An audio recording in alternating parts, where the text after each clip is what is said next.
Marcos capítulo 7, y vamos a leer los versículos 31 al 37. Volviendo a salir de la región de Tiro, pasó por Sidón y llegó al mar de Galilea, atravesando la región de Decápolis. Y le trajeron a uno que era sordo y que hablaba con dificultad, y le rogaron que pusiera la mano sobre él.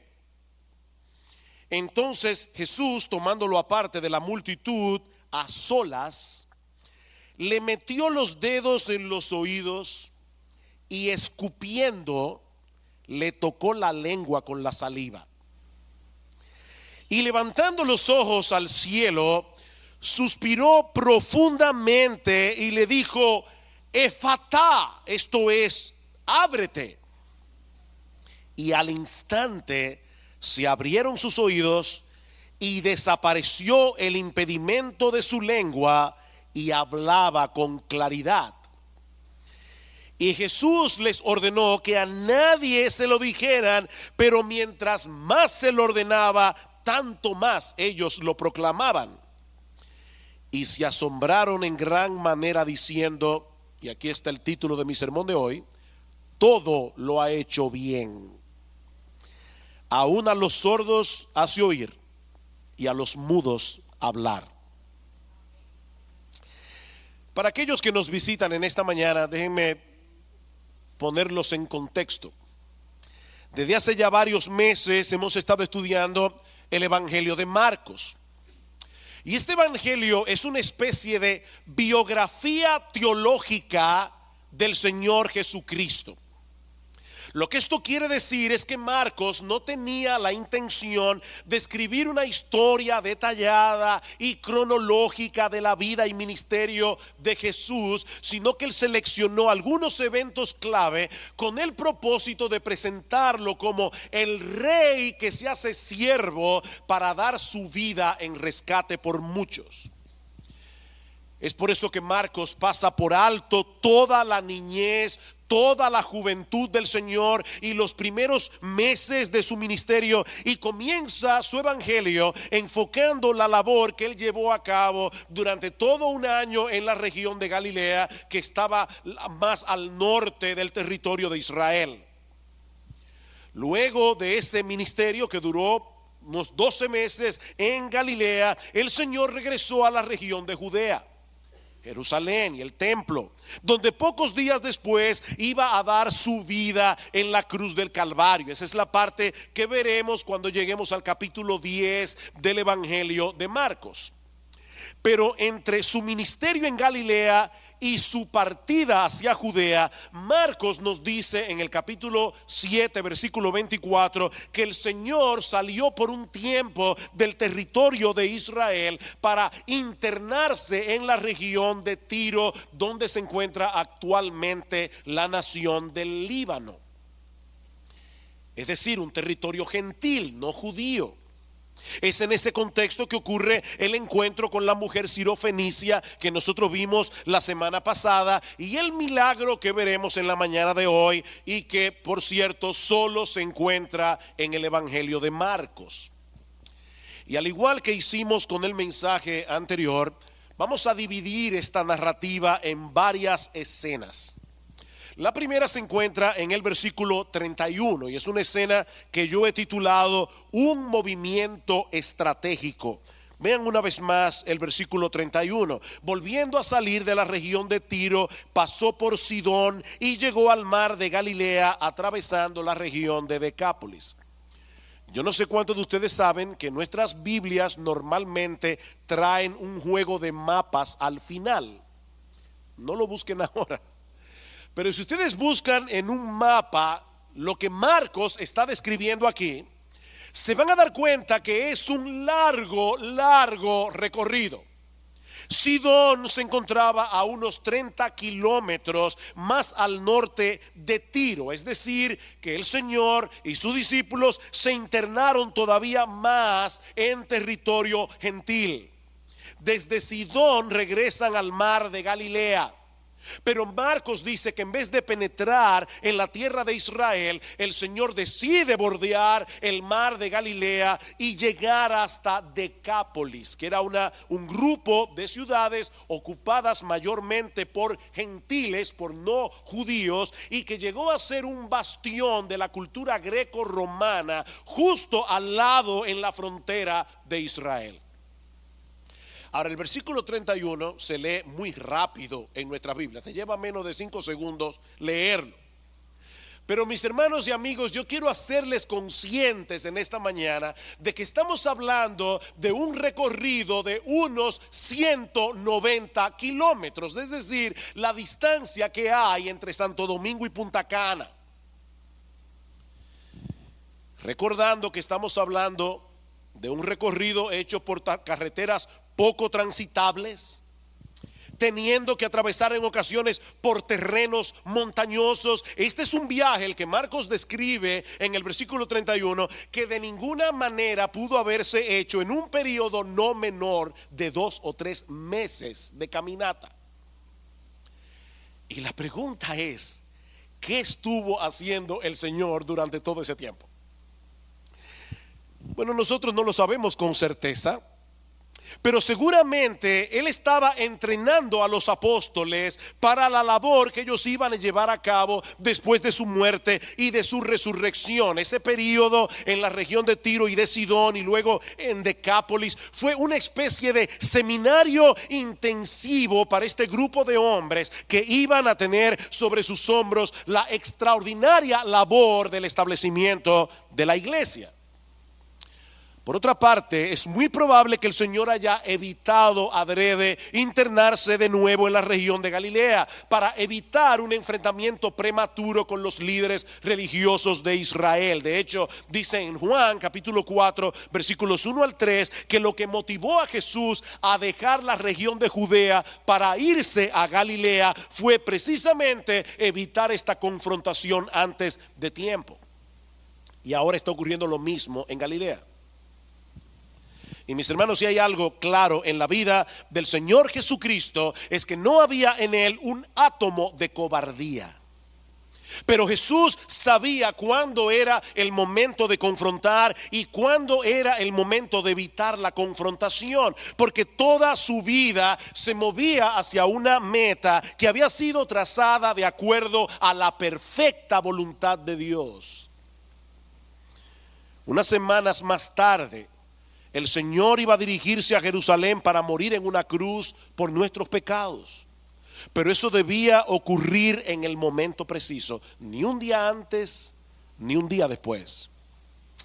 De manera que es en Decápolis donde ocurre el milagro que encontramos en los versículos 32 al 35. Y eso nos lleva a la segunda escena de este relato, y que yo he titulado un milagro de sanidad que revela el poder, la sabiduría y la compasión de Jesús. Un milagro de sanidad que revela el poder, la sabiduría y la compasión de Jesús. Como yo decía hace un momento, este es un milagro exclusivo del Evangelio de Marcos. En el pasaje paralelo del Evangelio de Mateo dice que en esta ocasión grandes multitudes vinieron a él, trayendo consigo cojos, lisiados, ciegos, mudos y muchos otros enfermos, y los pusieron a sus pies y él los sanó. Pero por alguna razón Marcos quiso destacar únicamente este milagro en particular. Dice en el versículo 32 que unas personas trajeron delante de Jesús a uno que era sordo y que hablaba con dificultad. El texto no señala cuál era la relación de estos individuos con la persona enferma, ni por qué tuvieron que llevarlo hasta Jesús. Pero ellos hicieron con este hombre enfermo exactamente lo que ellos debían hacer. Y mis hermanos, yo creo que hay una lección aquí, indirectamente. No hay nada más importante que nosotros podamos hacer por las personas que amamos que llevarlos al Señor Jesucristo. Nosotros no tenemos nada más precioso, nosotros no tenemos nada más valioso que dar a las personas que nosotros amamos, llevarlos a Jesús. ¿Y cómo hacemos eso en el día de hoy? Porque Jesús no está físicamente entre nosotros a través de la exposición del Evangelio. Porque es a través del Evangelio que las personas pueden llegar a conocer a Jesús. Es allí donde Él se revela, dice Pablo en 2 Corintios capítulo 4 versículo 4. Así que si tú quieres llevar a las personas a Jesús, procura de alguna manera que se expongan al Evangelio. Este hombre era sordo, dice el texto. Y probablemente por esa misma razón hablaba con dificultad. Y la palabra que Marcos usa aquí es bien extraña.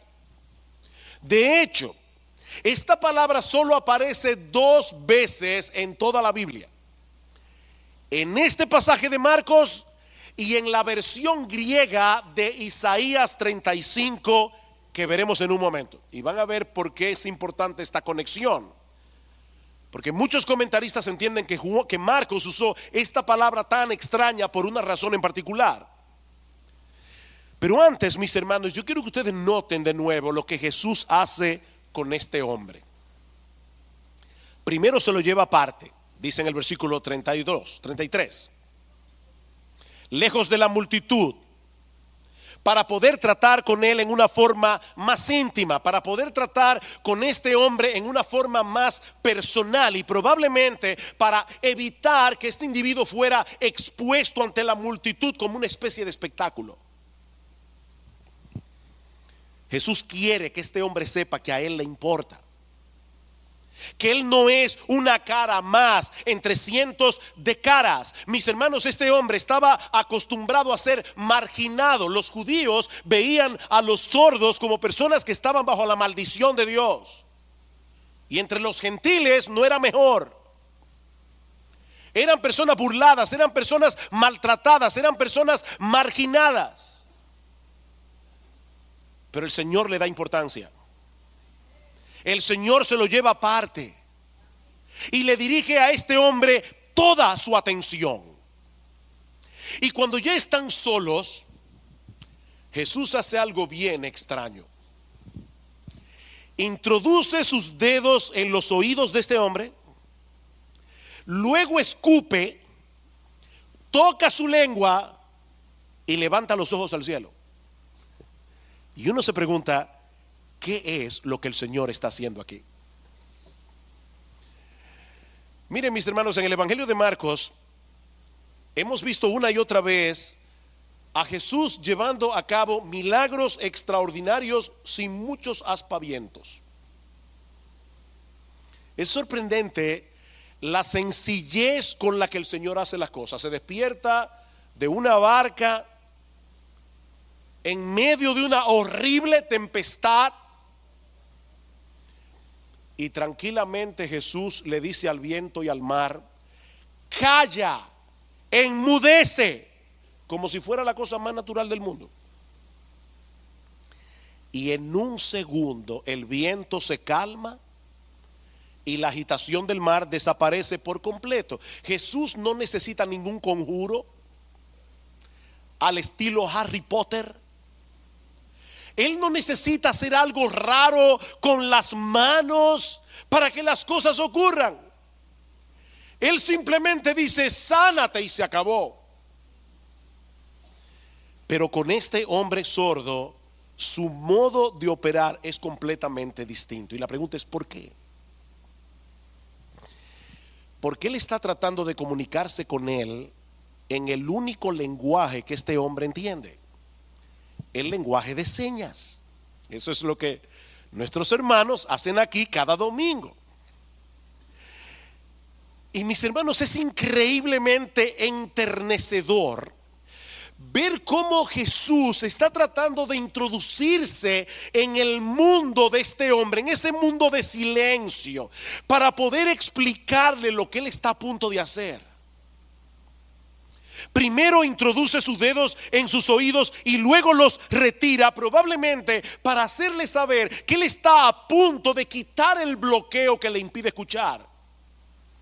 Luego escupe y toca su lengua para decirle que Él también va a quitar el bloqueo que le impide hablar con claridad. Finalmente Jesús mira hacia el cielo para hacerle saber a este hombre que el poder para sanarlo solo puede provenir de parte de Dios. Impresionante.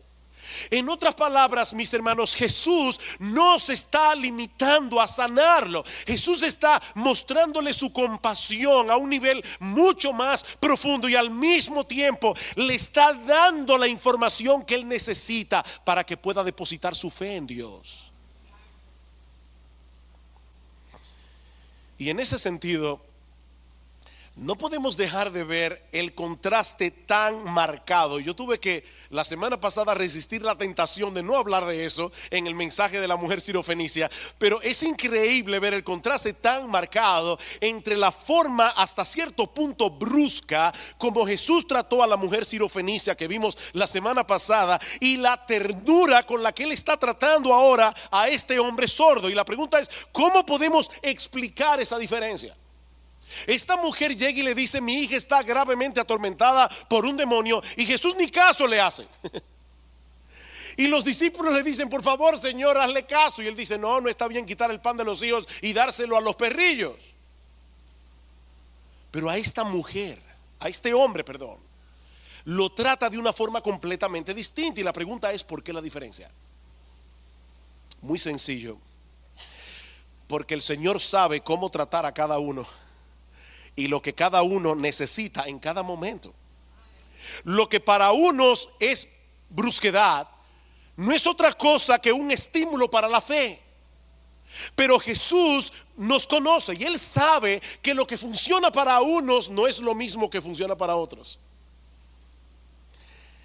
Mi hermano, evita caer en la trampa de comparar la forma como Dios trata a otros creyentes con la forma como trata contigo, porque nunca será igual. Y no porque Dios tiene favoritos, es porque Él tiene un trato personalizado con cada uno de sus hijos. En Hechos capítulo 12, Santiago y Pedro estaban presos. La iglesia está orando. Ese mismo día matan a Santiago y a Pedro lo libera un ángel milagrosamente. ¿Por qué a Santiago no y por qué a Pedro sí? Yo no sé. Yo solo sé que Dios no nos trata como clones. Dios nos conoce. Y Él sabe qué es exactamente lo que nosotros necesitamos en cada momento. Pero ahora viene una de las partes más extrañas de esta historia.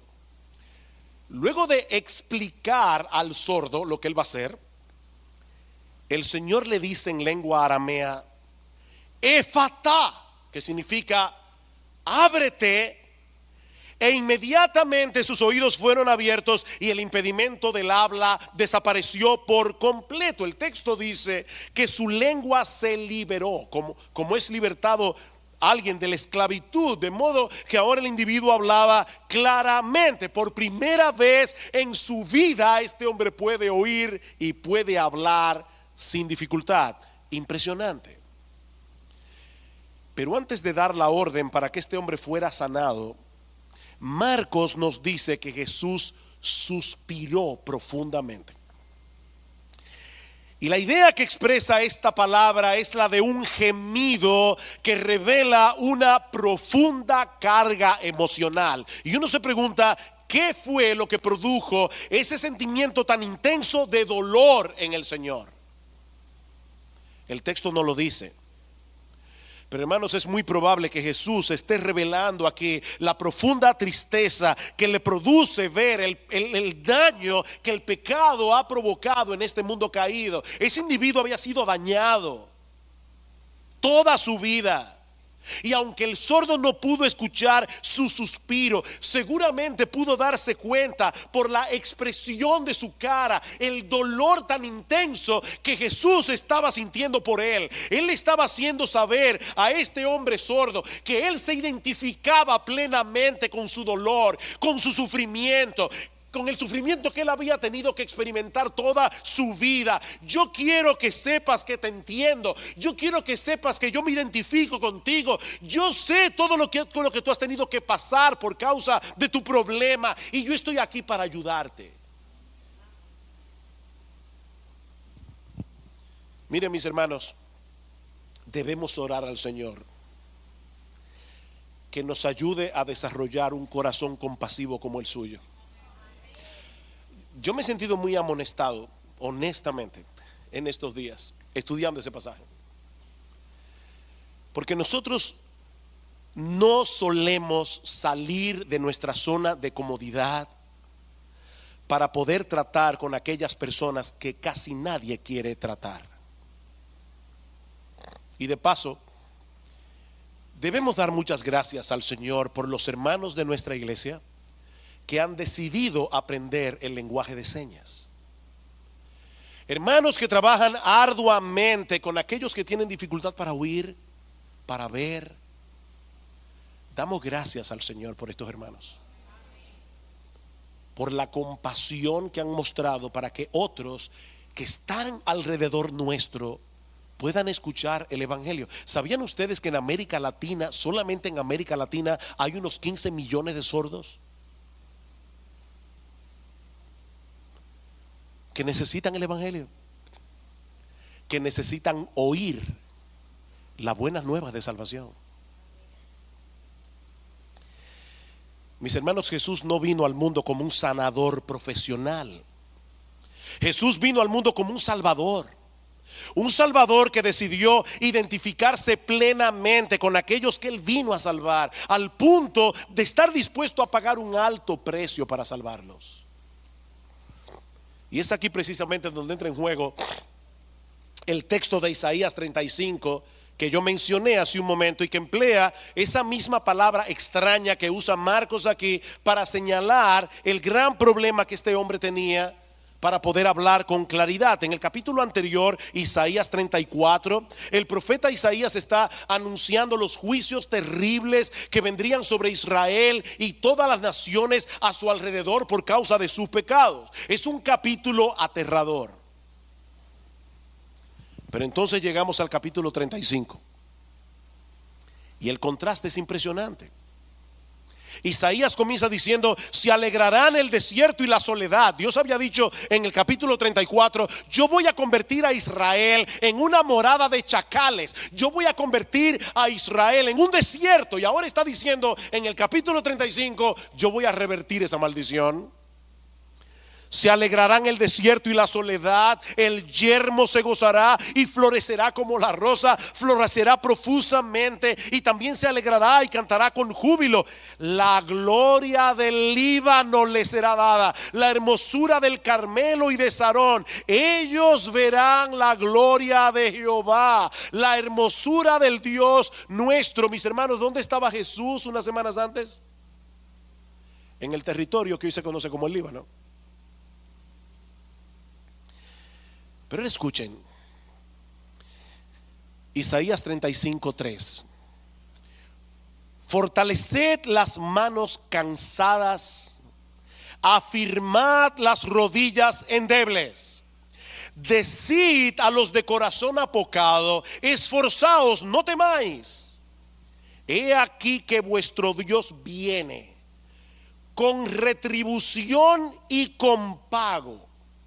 Dios mismo vendrá y os salvará. Yo espero, mis hermanos, que ustedes hayan podido captar la aparente contradicción que hay en ese texto. Por un lado, Isaías parece estar trayendo palabras de ánimo y de consuelo. No tenga temor, no tengan temor. Dios mismo vendrá, Dios mismo los salvará. Pero al mismo tiempo dice que Dios viene con retribución y con pago. De hecho, la Biblia de las Américas dice que Dios viene con venganza y con retribución. En otras palabras, todo ese pecado del que viene hablando en el capítulo 34 no quedará sin castigo. Dios se encargará de vengarlos. Ahora la pregunta es: ¿cómo puede ser posible que en un mismo texto se prometan dos cosas que parecen contradictorias? por fin, ¿qué es lo que Dios va a hacer? ¿Vengar nuestros pecados o salvarnos de nuestros pecados? La respuesta es que Él habría de venir a hacer las dos cosas a través de la persona de Jesús. Él iba a hacer las dos cosas. Nuestros pecados no quedarán sin castigo. Dios no puede pasar por alto nuestros pecados. Dios no puede hacerse de la vista gorda con respecto a nuestros pecados. Dios no puede declarar una amnistía cósmica. Todo el mundo tendrá que pagar por su pecado. Pero en el caso de los creyentes, Jesús fue castigado en nuestro lugar. En otras palabras, Él asumiría la retribución que nuestros pecados merecen. Pero ahora escuchen lo que sigue diciendo Isaías en el versículo 5, conectando una cosa con la otra. Entonces los ojos de los ciegos serán abiertos y los oídos de los sordos se abrirán. Entonces el cojo saltará como un ciervo y cantará la lengua del mudo. Y la palabra griega que aparece en la Septuaginta, que es una versión griega del Antiguo Testamento, es exactamente esa misma palabra inusual que aparece en el Evangelio de Marcos.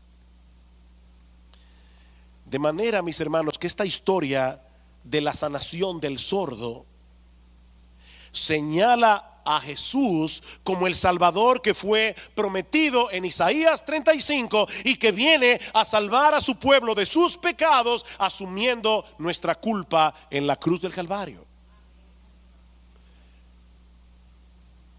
Mis hermanos, este milagro de sanidad es en cierto modo una representación de la obra redentora de Cristo.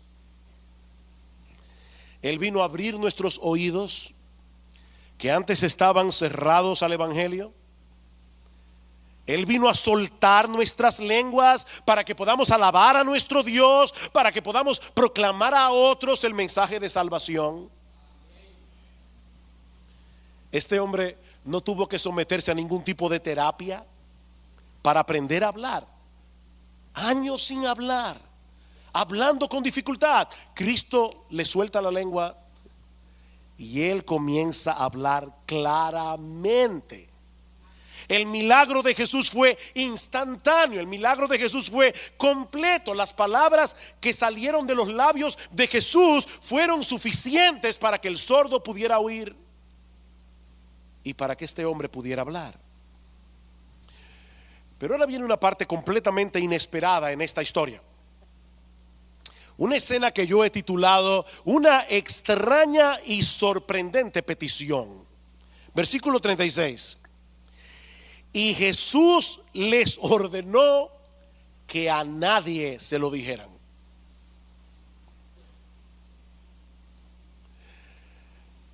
Mis hermanos, traten de ponerse por un momento en el lugar de este hombre. Tiene años sin poder oír. Tiene años sin poder hablar. Y ahora que puede hablar y que tiene algo extraordinario que decir, Jesús le dice que no lo haga.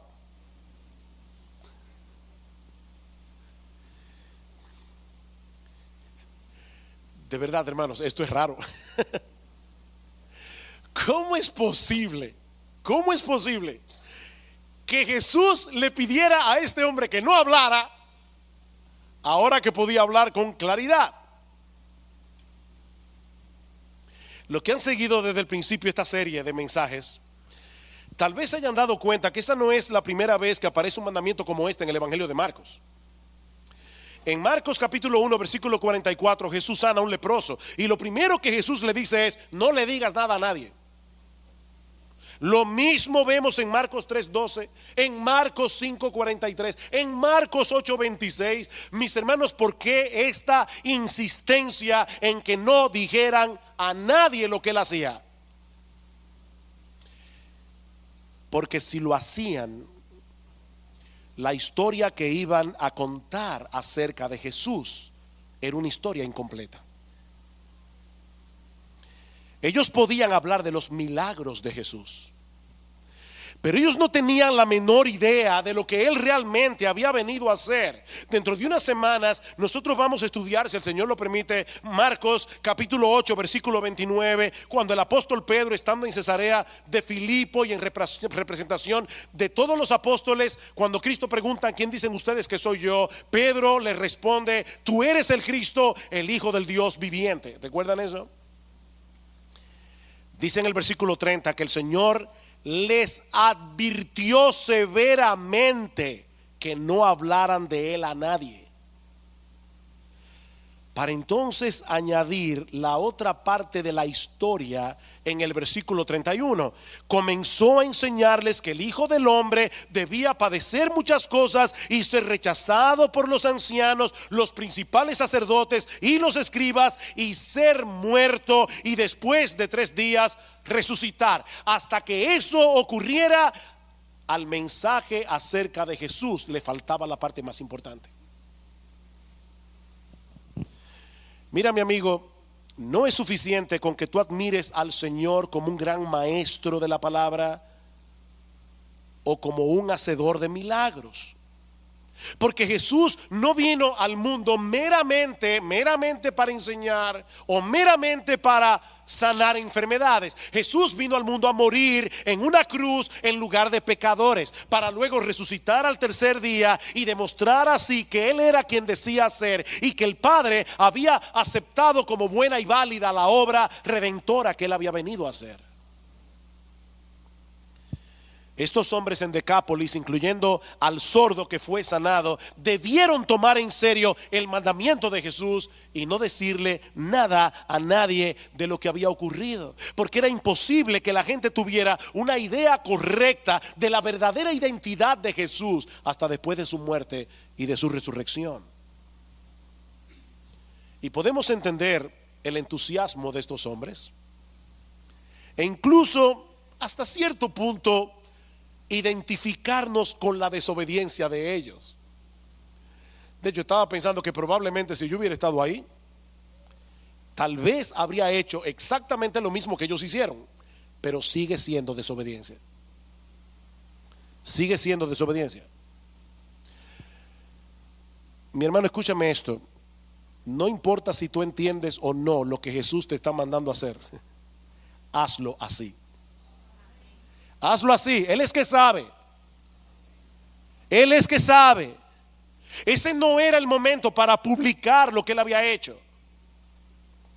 No vayan por ahí diciendo que yo soy un sanador de enfermedades, porque esa no es toda la historia. Ellos no tenían el evangelio completo que nosotros sí tenemos.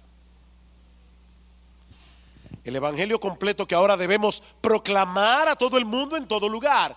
Mis hermanos, no olviden que así como el Señor prohibió a estos hombres que hablaran a otros acerca de Él, a nosotros nos manda todo lo contrario. A nosotros nos ordena que vayamos a ser discípulos en todas las naciones, bautizándolos en el nombre del Padre y del Hijo y del Espíritu Santo, y enseñándoles a guardar todas las cosas que Él nos ha mandado. Ellos no debían hablar, nosotros sí tenemos que hablar.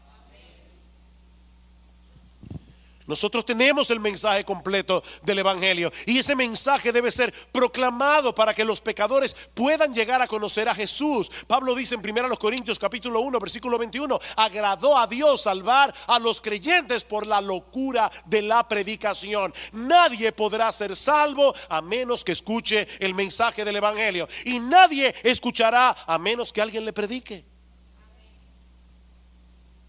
Ese es el deber y el privilegio que tú y yo tenemos de parte del Señor.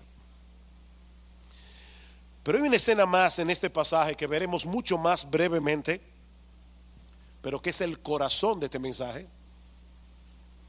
Una escena que yo he titulado una alabanza apropiada para un Salvador extraordinario. Una alabanza apropiada para un Salvador extraordinario. ¿Por qué estos hombres no pudieron quedarse callados? Versículo 37. y se asombraron en gran manera, diciendo: todo lo ha hecho bien. Aún a los sordos hace oír y a los mudos hablar. Y otra vez, a Marcos parece que le gustaba usar palabras domingueras, porque Marcos está usando una palabra que no aparece en ninguna otra parte del Nuevo Testamento. Es una palabra poco común que se traduce en nuestras Biblias como asombrarse, pero podemos traducirla también: se asombraron más allá de toda medida, o estaban completamente anonadados, o estaban totalmente fuera de sí, y decían en su asombro: todo lo ha hecho bien. Nosotros no sabemos cuál era la condición espiritual de estas personas en Decápolis, pero independientemente de si ellos eran verdaderos creyentes o no, lo que ellos estaban diciendo era verdad. Jesús es un Salvador lleno de compasión, lleno de poder, lleno de sabiduría, que todo lo hace bien. De hecho, yo creo que la intención de este texto es conectarnos con Génesis capítulo 1. Nosotros vemos allí a Dios creando todas las cosas. Dice: Dios hizo esto, Dios hizo aquello, Dios hizo esto otro, y constantemente pone ese sello de aprobación. Y he aquí que era bueno, y he aquí que era bueno, y he aquí que era bueno en gran manera. Pero mis hermanos, ¿quién es el creador del universo? ¿Quién es el creador de las galaxias? ¿Quién es aquel que ha hecho todas las cosas que nuestros ojos ven? En el principio era el Verbo, y el Verbo era con Dios, y el Verbo era Dios. Todas las cosas por Él fueron hechas, y sin Él nada de lo que ha sido hecho fue hecho. Jesús lo hizo todo bien al principio. Jesús lo ha seguido haciendo bien durante toda su existencia. Él todo lo hace bien. Y mis hermanos, esto es algo que nuestras almas necesitan escuchar una y otra vez, sobre todo cuando estamos en medio de situaciones que no parecen tener ninguna explicación. Señor, yo no entiendo qué es lo que tú estás haciendo en mi vida, pero hay algo que yo sé con toda certeza, y es que todo lo que tú haces, lo haces bien. Cuando Jesús calmaba el mar en tempestad, el mar se ponía como un espejo. Cuando Jesús sanaba a los enfermos, quedaban completamente sanos, sin ninguna secuela.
De la enfermedad.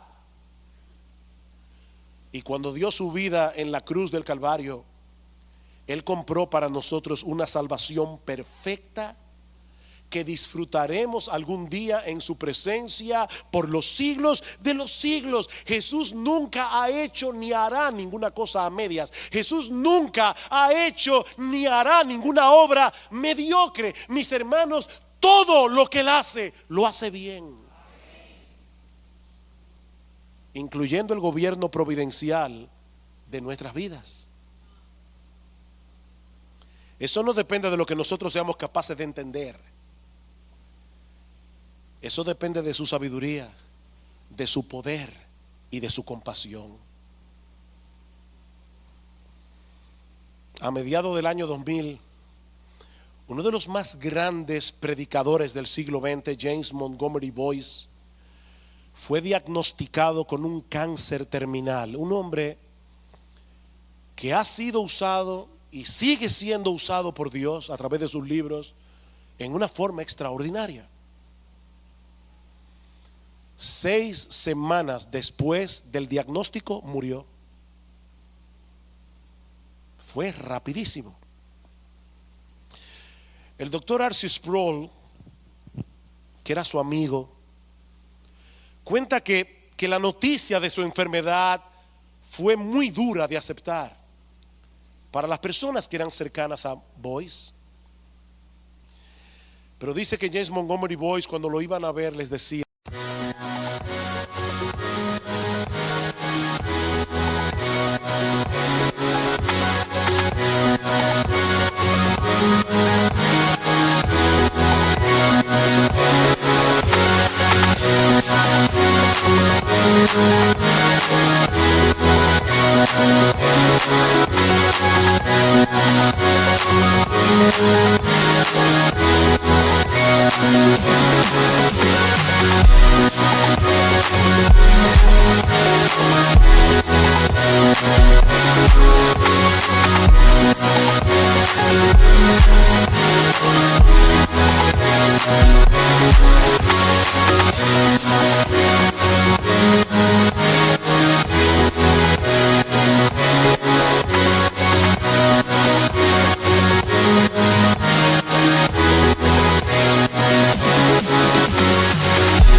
estén en paz acerca de esto. Dios hace bien todas las cosas. Mis hermanos, ese es el lenguaje de la fe. Ese es el lenguaje de la fe. Yo no entiendo, Señor, qué es lo que tú estás haciendo en mi vida, pero yo sé que todo lo haces bien. Y si entregaste a tu propio hijo a morir por mí en la cruz del Calvario cuando yo era tu enemigo, ¿acaso es posible que en algún momento te olvides de mí? Que en algún momento dejes de obrar a mi favor.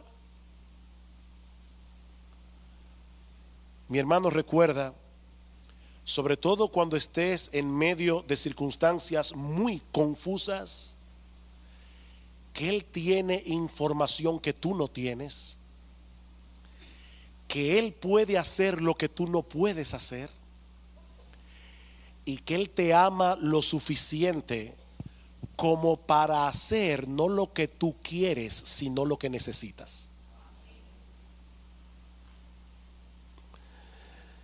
Él lo hace todo bien. Esta semana, mientras preparaba este mensaje, fue una semana bien difícil. Fue una semana muy dura por muchas razones. Y qué bueno fue decirle a mi alma continuamente: recuerda que Jesús todo lo hace bien. Él todo lo ha hecho bien. Y mi amigo, si tú estás aquí sin Cristo en esta mañana y por años has mantenido tus oídos cerrados al mensaje del Evangelio, yo tengo una buena noticia para ti. La Biblia dice que el Señor Jesucristo es el mismo ayer y hoy y por los siglos. Así que si Él pudo abrir los oídos de este hombre para que pueda escuchar, si Él pudo desatar su lengua para que pueda bendecir a Dios, mi amigo, en esta mañana, en este mismo instante, Él puede abrir tus oídos y puede llenar tu boca de alabanza. Pero tienes que pedírselo a Él. Tienes que pedírselo a Él. Nosotros podemos presentarte a Cristo en su evangelio. Nosotros podemos decirte que eres pecador. Nosotros podemos explicarte qué fue lo que Jesús hizo en la cruz del Calvario para que pecadores pudieran ser salvados sin pasar por alto la justicia de Dios. Nosotros podemos hacer todo eso, pero no podemos arrepentirnos por ti. Nosotros no podemos creer por ti. Esa es una transacción que tienes que hacerla tú delante de Dios solo. Oh, que el Señor bendiga su palabra en esta mañana. Que el Señor traiga consuelo al corazón de muchos de sus hijos aquí hoy, pero que al mismo tiempo traiga salvación a aquellos que todavía no le conocen. y que no pueden ampararse por la fe en ese hermoso, bendito, maravilloso Señor y Salvador Jesucristo, que todo lo hace bien.